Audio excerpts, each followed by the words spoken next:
Merci d'être avec nous sur Radio J. La question que tout le monde se pose, que ce soit en France ou en Israël, c'est la même. Pourquoi les cas de Covid remontent? Pour en parler, nous sommes en direct avec Cyril Cohen, immunologue et professeur en Israël à l'université Bar-Ilan de Tel Aviv. Cyril Cohen, bonjour. Oui, bonjour Eva. Merci d'être avec nous en direct aujourd'hui sur Radio J.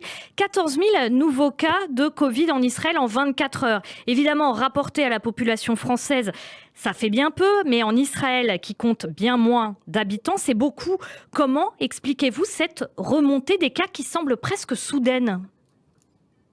Oui, je suis entièrement d'accord avec vous. Bonjour et bonjour à tous vos auditeurs. On est entièrement d'accord pour dire qu'on a été même un peu surpris lorsqu'on a vu cette remontée qui s'est vraiment accentuée de manière, je dirais, en 2 jours, tout simplement. C'est-à-dire que la semaine dernière, on était encore aux alentours de 6 000 cas en moyenne quotidien, avec un R0 qui était bien en dessous de 1, aux alentours de 0,8, bien qu'on l'a vu monter depuis il y a 3 semaines, et d'un coup, dimanche, il a franchi la barre du 1. Aujourd'hui, il est à 1,3.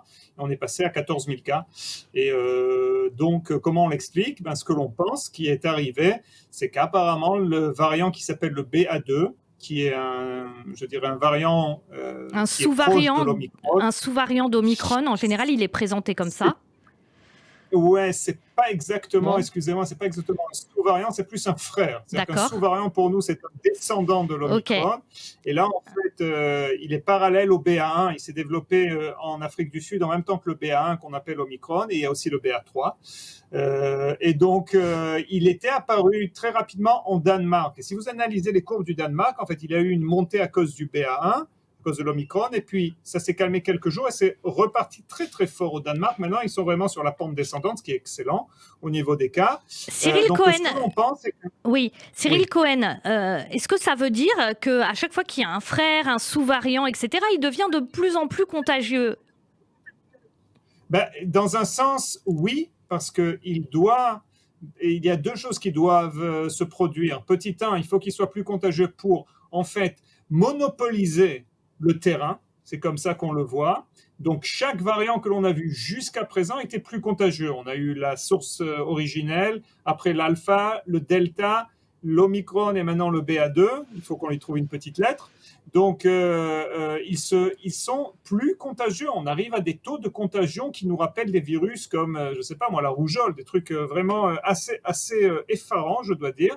La deuxième chose, évidemment, c'est l'échappement immunitaire. C'est-à-dire que ce que l'on voit par exemple avec l'Omicron, c'est qu'il peut, ou le BA2, ces virus, vu qu'ils sont différents, bien différents du delta ou de l'alpha, ils peuvent réinfecter. Et si par exemple, à l'époque de la vague du delta, on avait à peu près 1% de réinfection, c'est-à-dire que des gens qui ont déjà eu la Covid un seul % des gens pouvaient avoir, je dirais, le delta. Aujourd'hui, on parle de 6, 7, 8%. C'est-à-dire qu'avoir eu la Covid avant ne vous protège pas nécessairement contre l'Omicron. Ça protège très bien quand même à 90%, mais on voit cette proportion qui augmente. Cyril Cohen, en France, les masques ne sont plus obligatoires depuis 8 jours. On reviendra plus tard à la France avec vous.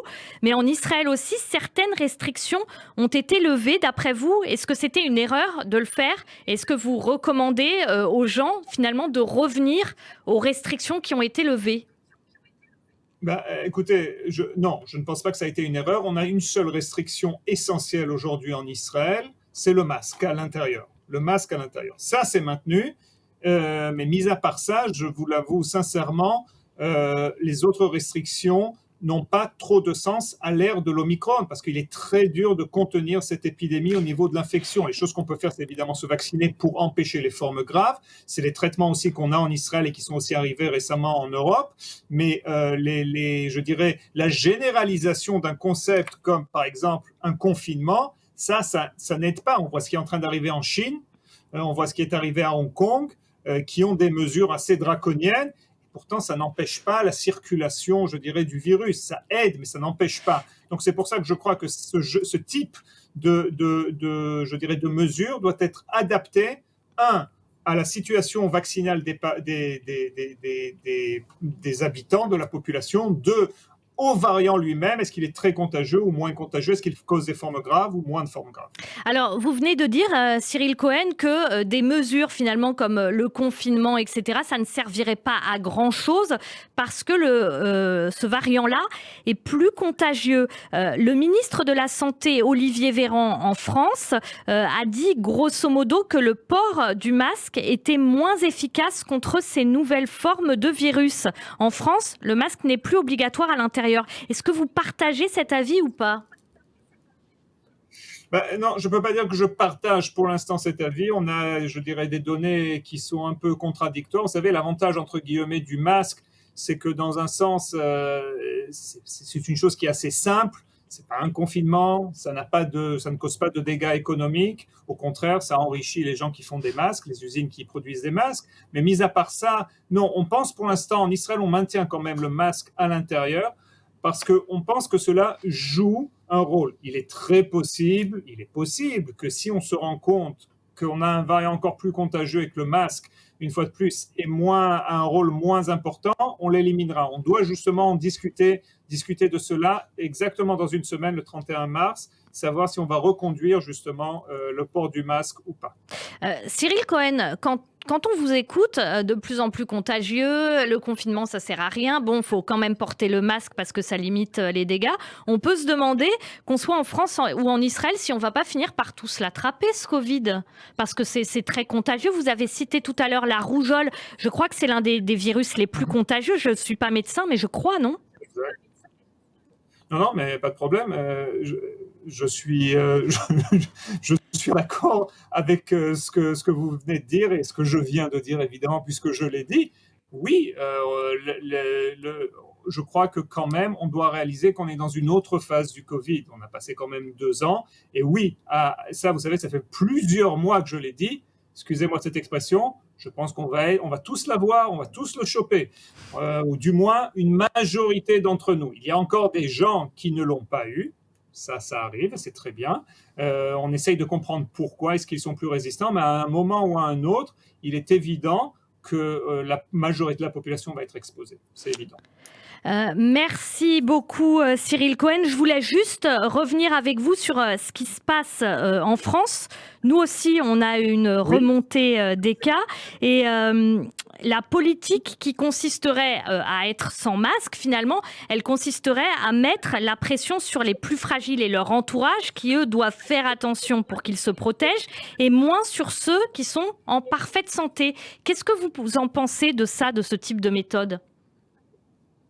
Je vais vous dire une chose. Il est évident qu'aujourd'hui, les gens les plus vulnérables sont, je dirais, les gens qui ont le plus à perdre en ce qui concerne cette contamination, parce que l'Omicron est très dur à stopper. D'un autre côté, je crois qu'il y a aussi des gestes que le public qui est en bonne santé peut faire, que ce soit le masque, que ce soit par exemple les autotests, si on approche les fêtes de Pessah, si les gens justement ont l'intention de passer le Seder avec des gens qui sont vulnérables, moi je conseille à tout le monde de faire un autotest avant, et c'est même sans parler de Pessah, si on doit voir des gens qui sont vulnérables, justement éviter d'y aller si on a un doute, si on n'a pas fait d'autotest, etc. Donc c'est ça aussi qu'il faut prendre en compte. Dernière question. À chaque fois, on a parlé, il y a une nouvelle vague, il y a une nouvelle vague, il y a une nouvelle vague. Est-ce que là, on est en train d'assister à la naissance d'une nouvelle vague, c'est-à-dire quelque chose qui monte, dont il faudra attendre un éventuel pic pour qu'éventuellement ça redescende? Est-ce que c'est ça? Bon, écoutez, tout ce qui monte redescend, c'est petit 1. Toutes les vagues, si on parle de vagues, évidemment, c'est que ça va redescendre. Est-ce qu'on est à l'aube d'une vague? Est-ce que c'est la continuation? Ça, c'est de la sémantique. C'est la continuation de ce qu'on a connu. Vous savez, on prend une fois de plus la Hollande qui a justement décorrélé ces 2 vagues de BA1 et de BA2. Chez eux, ça baisse en ce moment. Au bout du compte, oui, il y a une amorce de vague. Je crois que la question, c'est plus aujourd'hui, ça on est tous conscients, Omicron a changé beaucoup de choses. C'est plus le nombre de cas, c'est la situation dans nos hôpitaux, c'est les malades graves, etc. Et une fois de plus, on a d'autres armes aujourd'hui, mis à part la vaccination. On a aussi des traitements, on a cette prise en charge qui est plus précoce. Donc je pense que on est en train de changer de phase. Scénario endémique. On est en train de changer de phase d'une normalisation. entre guillemets. C'est ce qu'on appelle un scénario endémique, ce qui veut dire, c'est pas que la Covid va disparaître, ça veut dire qu'on sera plus à même de gérer cette situation sans confinement et sans mesures qui sont, je dirais, drastiques. Voilà. C'est ce que j'espère. On est toujours à la merci d'un variant. Croyez-moi, la Covid-19 n'a pas dit son dernier mot, malheureusement. Merci beaucoup, docteur Cyril Cohen. Je rappelle que vous êtes immunologue et professeur à l'université Bar-Ilan de Tel Aviv. Merci beaucoup, bonne journée. Merci d'avoir été avec nous en direct sur Radio J. Au revoir.